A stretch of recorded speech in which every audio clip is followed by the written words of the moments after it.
सुभाष चंद्र बोस जयंती हर साल 23 जनवरी को मनाई जाती है, जो महान स्वतंत्रता सेनानी नेताजी सुभाष चंद्र बोस के जन्मदिन का प्रतीक है, जिन्हें आजाद हिंद फौज और उनके जोशीले नारों "तुम मुझे खून दो, मैं तुम्हें आजादी दूंगा" और "दिल्ली चलो" के लिए जाना जाता है। उनका जन्म 1897 में कटक, ओडिशा में हुआ था और उन्होंने भारत की आजादी के लिए सशस्त्र संघर्ष किया।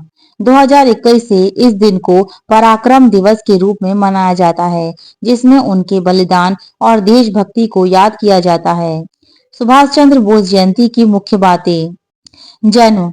सुभाष चंद्र बोस जी का जन्म 23 जनवरी 1897 में कटक, उड़ीसा में हुआ था। माता पिता। सुभाष चंद्र बोस जी की माता का नाम प्रभावती देवी और पिता का नाम जानकीनाथ बोस था, जो कि पेशे से वकील थे। शिक्षा। सुभाष चंद्र बोस जी ने दर्शन शास्त्र में डिग्री और आईसीएस परीक्षा उत्तीर्ण की, लेकिन देश के लिए छोड़ दी। कांग्रेस में भूमिका। सुभाष चंद्र बोस जी 1938 और 1939 में कांग्रेस अध्यक्ष चुने गए, लेकिन मतभेदों के कारण उन्होंने इस्तीफा दे दिया। आजाद हिंद फौज।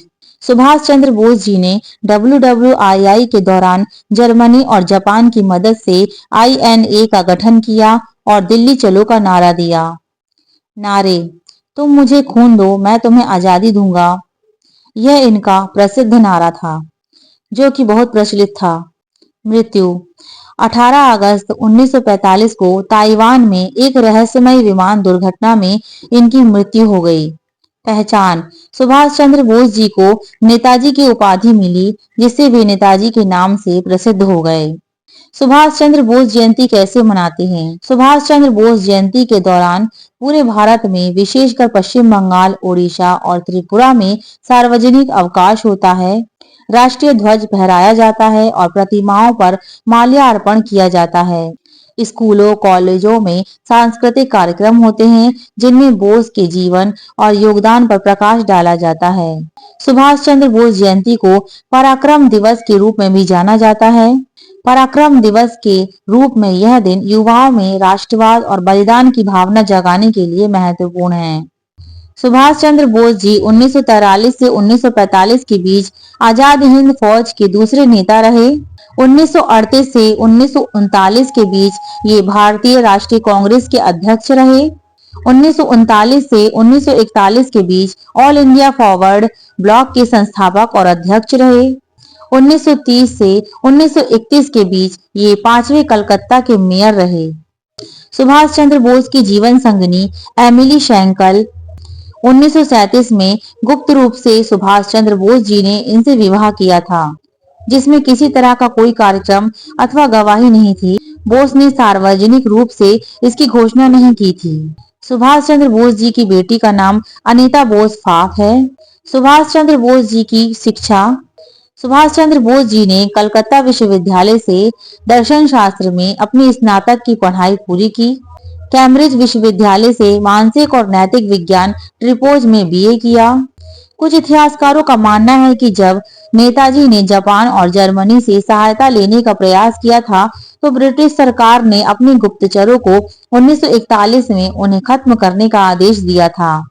नेताजी ने 5 जुलाई 1943 को सिंगापुर के टाउन हॉल के सामने सुप्रीम कमांडर के रूप में सेना को संबोधित करते हुए दिल्ली चलो का नारा दिया और जापानी सेना के साथ मिलकर ब्रिटिश और कॉमनवेल्थ सेना से बर्मा, इम्फाल और कोहिमा में एक साथ जमकर मिलकर मोर्चा लिया। 21 अक्टूबर 1943 को बोस ने आजाद हिंद फौज के सर्वोच्च सेनापति की हैसियत से स्वतंत्र भारत की अस्थायी सरकार बनाई, जिसे जर्मनी, जापान, फिलीपींस, कोरिया, चीन, इटली, मांचुको और आयरलैंड सहित 11 देशों की सरकारों ने मान्यता दी।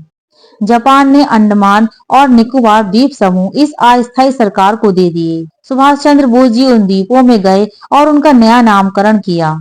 1944 को आजाद हिंद फौज ने अंग्रेजों पर दोबारा आक्रमण किया और कुछ भारतीय प्रदेशों को अंग्रेजों से मुक्त भी करा लिया। कोहिमा का युद्ध 4 अप्रैल 1944 से 22 जून 1944 तक लड़ा गया एक भयंकर युद्ध था। इस युद्ध में जापानी सेना को पीछे हटना पड़ा और यही एक महत्वपूर्ण मोड़ सिद्ध हुआ। 6 जुलाई 1944 को उन्होंने रंगून रेडियो स्टेशन से महात्मा गांधी के नाम एक प्रसारण जारी किया, जिसमें उन्होंने इस निर्णायक युद्ध में विजय के लिए उनका आशीर्वाद और शुभकामनाएं मांगी। सुभाष चंद्र बोस जी की मृत्यु को लेकर आज भी विवाद है। जापान में प्रतिवर्ष 18 अगस्त को उनका शहीद दिवस मनाया जाता है, परंतु भारत में रहने वाले उनके परिवार लोगों का आज भी यह मानना है कि सुभाष चंद्र बोस जी की मृत्यु 1945 में नहीं हुई। वे उसके बाद रूस में नजरबंद थे।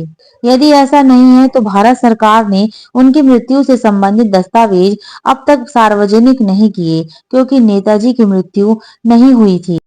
16 जनवरी 2014 को कलकत्ता उच्च न्यायालय ने नेताजी के लापता होने के रहस्य से जुड़ी खुफिया दस्तावेजों को सार्वजनिक करने की मांग वाली जनहित याचिका पर सुनवाई के लिए विशेष पीठ का गठन करने का आदेश दिया। आजाद हिंद सरकार के 75 वर्ष पूर्ण होने पर इतिहास में पहली बार वर्ष 2018 में भारत के प्रधानमंत्री नरेंद्र मोदी जी ने लाल किला पर तिरंगा फहराया। 23 जनवरी 2021 को नेताजी की 125वीं जयंती थी, जिसे भारत सरकार के निर्णय के तहत पराक्रम दिवस के रूप में मनाया गया। 8 सितंबर 2022 को नई दिल्ली में राजपथ, जिसका नामकरण कर्तव्य पथ किया गया है, पर नेताजी की विशाल प्रतिमा का अनावरण किया गया। नेताजी सुभाष चंद्र बोस जी का जन्म 23 जनवरी 1897 को ओडिशा के कटक शहर में हिंदू बंगाली कायस्थ परिवार में हुआ था। उनके पिता का नाम जानकी नाथ बोस और मां का नाम प्रभावती था। जानकी नाथ बोस कटक शहर के मशहूर वकील थे। पहले वे सरकारी वकील थे, मगर बाद में उन्होंने निजी प्रैक्टिस शुरू कर दी थी। उन्होंने कटक की महापालिका में लंबे समय तक काम किया था और वे बंगाल में विधानसभा के सदस्य भी रहे थे। अंग्रेज सरकार ने उन्हें राय बहादुर का खिताब दिया था। प्रभावती देवी के पिता का नाम गंगा नारायण दत्त था। दत्त परिवार को कोलकाता का एक कुलीन परिवार माना जाता था। प्रभावती और जानकी नाथ बोस की कुल मिलाकर 14 संतानें थीं, जिसमें 6 बेटियां और 8 बेटे थे। सुभाष चंद्र बोस उनकी 9वीं संतान और 5वें बेटे थे। अपने सभी भाइयों में से सुभाष चंद्र बोस जी को सबसे अधिक लगाव शरद चंद्र बोस से था। शरद बाबू प्रभावती और जानकी नाथ के दूसरे बेटे थे। सुभाष उन्हें मेजदा कहते थे। शरद बाबू की पत्नी का नाम विभावती था। उम्मीद है दोस्तों आपको ये जानकारी अच्छी लगी होगी। वीडियो अच्छी लगी तो प्लीज एक लाइक, एक शेयर जरूर करिएगा और मेरे चैनल को सब्सक्राइब करना मत भूलिएगा। मिलते हैं अगली वीडियो में कुछ और नई जानकारी के साथ। तब तक के लिए नमस्कार और आप सभी को सुभाष चंद्र बोस जयंती की हार्दिक शुभकामनाएं।